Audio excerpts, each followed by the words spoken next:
Hello curies, आज हम बात करने वाले हैं एक्स्ट्रा ऑर्डिनरी अटॉर्नी वू के एपिसोड 8 की। एपिसोड शुरू होता है, यंग वू उठती है जंग रेमी के घर पे और वो उसको बताती है कि अब वो अडल्ट हो चुकी है और वो अपने फादर के घर से कहीं और रहने वाली है।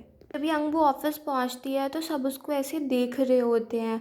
यंगवू को तो पता नहीं था कि सब उसको ऐसे क्यों लुक्स दे रहे हैं, और बट ये बात कि यंगवू के कनेक्शन से सीईओ के साथ और इसी वजह से उसको ये जॉब मिली है, ये खबर पूरे ऑफिस में फैल चुकी थी।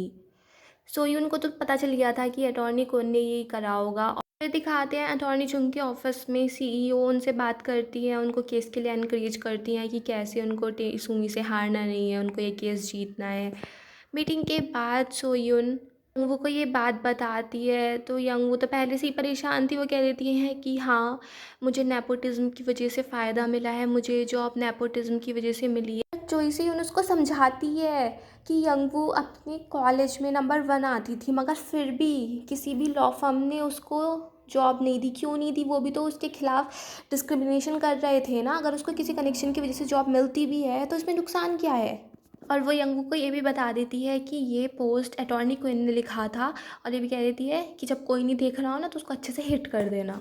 दिखाते हैं जजेस की टीम पहुंच जाती है सुडेक डूंग ऑन साइट वेरिफिकेशन के लिए, विजिट के लिए। बट जैसा हैनबड़ा लॉ फर्म वालों ने सोचा था वैसा होता नहीं है, क्योंकि उस दिन बारिश बहुत हो रही होती है और जो उस जगह की ब्यूटी थी वो इतनी कुछ पता चलती नहीं है। और वहाँ पे एक टेसुमी भी थी, और टेसुमी ने क्या किया था, वहाँ के गांव वालों को डबल कंपनसेशन दे दिया था, जिसकी वजह से काफ़ी सारे लोगों ने कॉन्सेंट फॉर्म पे साइन कर दिया था कि हाँ वो रोड बनवाना चाहते हैं। हैनबेडा लॉ फर्म वाले भी ऐसे बीच में ही छोड़ना नहीं चाहते थे इस केस को। तो जज कह देता है कि इन गांव वालों पे ही डिपेंड करता है कितने लोग हाँ बोलते हैं और कितने लोग ना बोलते हैं। उसी के बेसिस पे हम डिसाइड करेंगे कि यहाँ से हाईवे निकलेगा या नहीं निकलेगा। काम के लिए टेसन लॉ फर्म के लोगों ने तो अपना काम पहले ही शुरू कर दिया था। उनके पास मेंबर्स भी ज़्यादा थे और वो हर घर में जा रहे थे, उनसे साइन करवा रहे थे। हैनबड़ा के पास इतने ज़्यादा लोग नहीं थे, तो वो सोचते हैं कि हम कुछ और कर सकते हैं।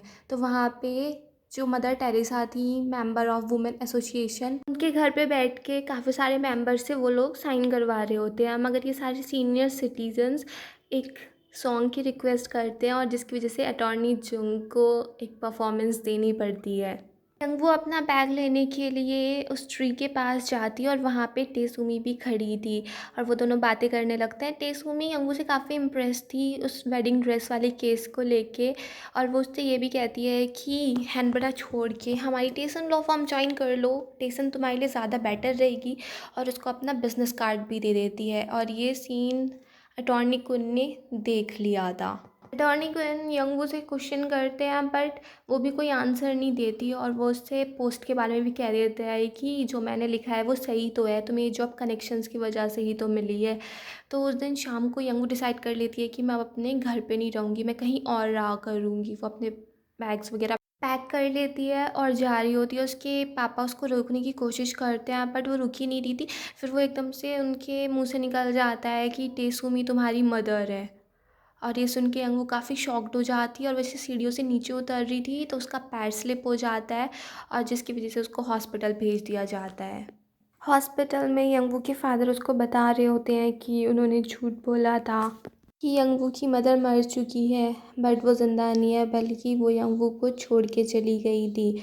बट यंगू कहती है कि हाँ, मुझे पहले से ही पता है, क्योंकि ग्रैंड मदर ने एक बार गुस्से में मुझसे बात कही थी। फिर यंगू के फादर अपनी स्टोरी सुनानी शुरू करते हैं कि वो लोग कॉलेज में मिले थे, बट वो दोनों बिल्कुल अलग दुनिया से थे। टेसुमी काफ़ी रिच थी, उनकी रिलेशनशिप कभी काम भी नहीं कर पाती, बट फिर टेसुमी प्रेग्नेंट हो गई और वो अबॉर्शन करवाना चाहती थी, मगर यंगू के फादर ने उसको रोक लिया, और साथ में ये प्रॉमिस भी किया कि वो ये लॉ वाली फील्ड को एकदम छोड़ देगा। वो कभी अटॉर्नी नहीं बनेगा, कोई वकील नहीं बनेगा, और वो टेसुमी के सामने भी कभी नहीं आएगा। बस बदले में वो अभी अबॉर्शन ना कराए। बट अभी यंगू के फादर को रिग्रेट हो रहा था कि अगर मैंने अपनी प्रैक्टिस नहीं छोड़ी होती, मैं भी वकील होता, तो जैसे यंगू को किसी ने जॉब नहीं दी थी, तो मैं अपनी बेटी को अपने आप अपनी फर्म में रख लेता। जो मैंने प्रॉमिस किया था वो सब गलत था। आज के टाइम में कोई लॉयल्टी को नहीं देखता है, सिर्फ अपने सब गेन को देखते हैं कि किसको कितना फ़ायदा हो रहा है। वो के फादर तो इतनी दुख भरी बातें कर रहे थे और यंग वो के दिमाग में तभी एक आइडिया आ जाता है उस हैकबेरी ट्री के बारे में जो वो केस में यूज़ कर सकती है। वो एकदम से अपने पापा को भेज देती है वहाँ से कि प्लीज़ आप जाओ आप जाओ, और तभी वो अटॉर्नी जुंग को कॉल करती है और उस टाइम पे रात के 3 बज रहे थे।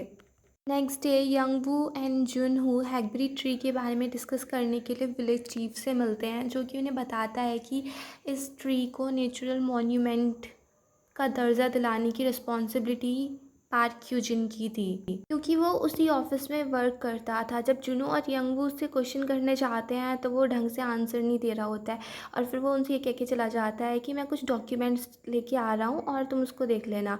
जैसे वो वहाँ से जाता है जुनू यंगवू से पूछता है कि क्या उस दिन वो घर पे ठीक से चली गई थी। तब पिछला सीन दिखाते हैं जब वो दोनों काफ़ी क्लोज आ गए थे, उसके बाद यंगवू वहाँ से भाग गई थी। तो जुनू यंगवू से पूछ ही लेता है तो उससे क्या पता चला उस दिनों से। तो यंगवू कह देती है कि हाँ वो जुनू को पसंद करती है, और तभी इससे आगे वो कुछ बात करते वो देखते हैं कि यूजिन भाग रहा होता है और फिर उसके पीछे पीछे यंगवू और जुनू दोनों भागते हैं और फिर ऐसे थोड़ी देर उनका चीज़ चलता है और फिर वहाँ पे यूजिन पकड़ा जाता है। यूजिन बताता है कि जब वो इस ट्री के लिए एप्लीकेशन सबमिट करने वाला था तभी उसको पता चला था कि उनके टाउन से सबवे जाने वाला है। तो उसने सोचा कि हमारे टाउन के लिए सबवे तो काफ़ी अच्छा रहेगा, तो इसलिए उसने सबको गांव में झूठ झूठ बोला था कि उसने ऐसा प्रोसेस चल रहा है वगैरह, मगर उसने अपनी एप्लीकेशन तक सबमिट नहीं की थी। यूजिन के पास एक अम्ब्रेला था जिस पे डॉल्फिन बनी हुई थी, तो यंगो पूछती है कि उसको ये कहाँ से मिला। वो बताता है कि जब वो एक घर देखने के लिए गया था जिसको क्योंगपो कंस्ट्रक्शन बना रही है, तब वहाँ पे उसको ये छाता मिला था। कोर्ट में तेसुमी सबमिट कर देती है कि ज़्यादातर लोगों ने कंसेंट फॉर्म पे साइन कर दिए हैं, जिसे सुन के जज अपना डिसीज़न देने ही वाला था तभी अटॉर्नी जुंग खड़े हो जाते हैं। वो कोर्ट के प्रोसीडिंग्स को सस्पेंड करने के लिए कहते हैं और फिर दिखाया जाता है कि जज के पास भी वही वाला अम्ब्रेला था जैसे पार्क यूजिन के पास था, और उनको भी वो अम्ब्रेला वहीं से मिला था क्योंगपो कंस्ट्रक्शन से, क्योंकि जो ज़मीन इस गांव से इनको मिलने वाली थी इस पे क्योंगपो कंस्ट्रक्शन काफ़ी सारे अपार्टमेंट्स बनाने वाला है, और जिस वजह से जज का डिसीज़न बायस्ड हो सकता है, तो इसलिए कोर्ट का डिसीज़न होल्ड पे रख दिया जाए। और बाद में टेसुमी को पता चलता है कि यंगवू का इस सब में हाथ है और वो फिर से काफ़ी ज़्यादा इम्प्रेस्ड हो जाती है यंगवू से। टेसन लॉ फर्म में टेसुमी यंगवू का इंतज़ार कर रही होती है और अपनी एचआर डिपार्टमेंट की हेड से बात कर रही होती है कि यंगवू बहुत अच्छी अटॉर्नी रहेगी और वगैरह वगैरह, मगर जब यंगवू आती है तो वो टेसुमी से अकेले में बात करना चाहती है और वो टेसुमी को बताती है कि वो किसकी डॉटर है, और जिसको सुन के टेसुमी काफ़ी ज़्यादा शॉक्ड हो जाती है। और यंगवू इसीलिए कह देती है कि इसी वजह से मैं टेसन लॉ फर्म ज्वाइन नहीं कर सकती हूँ, क्योंकि इसे ज्वाइन करना ऐसा होगा कि अपने पापा को छोड़ना और अपनी मदर की साइड आना, जो कि बहुत गलत होगा। तेसुमी यंगवू से पूछती भी है कि क्या वो उससे नाराज़ है। यंगवू कह देती है कि हम दोनों का काफ़ी अच्छा टाइम गुजरा था उस हैकबेरी ट्री के नीचे, और वो ये भी कह देती है कि मैं अपनी मदर से सिर्फ एक बार मिलना चाहती थी और उनसे मिलना मुझे अच्छा लगा, और वहाँ से चली जाती है। एपिसोड के लास्ट में दिखाते हैं सुडेकडोंग में उस हैकबेरी ट्री को नेचुरल मॉन्यूमेंट अनाउंस कर दिया जाता है, जिस खुशी में सारे गांव वाले बहुत ज़्यादा खुश होते हैं और वहाँ से एक दूसरा रूट ढूंढा जा रहा होता है जहाँ से रोड निकल सके। और ऐसे ही ये एपिसोड फिनिश हो जाता है। अगर आपको ये पसंद आया हो तो प्लीज़ मेरे चैनल को सब्सक्राइब करें, लाइक करें, शेयर करें, कमेंट्स करें, and bye bye till next video.